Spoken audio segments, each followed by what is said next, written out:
একদম আমাৰ খানা পুৰা ৰেডি ইফালে নেমু আৰু জলকীয়া লৈ লৈছোঁ ভাতৰ লগত এইফালে হাঁহৰ মাংস এয়া হৈছে চিকেন পুৰা চিকেন আৰু এয়া ডাঙৰ মাছৰ তৰকাৰী দেই আৰু এইটো টিফিনত আছে এতিয়া খুলিব পোৱা নাই বাবা গোটেইখিনি আগত লৈ লৈছোঁ ইটোত আছে দৈ এয়া হৈছে মাহঁতৰ মৰম মহব্বত এয়া আকৌ ধুনীয়াকৈ তামোল এখনো দি পঠাইছে আৰু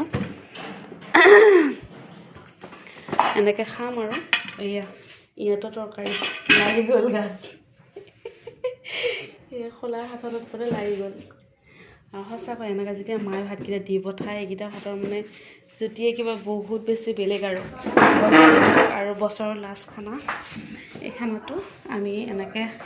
অনবাৰ আমি মাহঁতৰ ঘৰত খাওঁ এইবাৰ আমাৰ ঘৰত দি পঠাইছে আৰু মাইনা আৰু মোৰ কাৰণে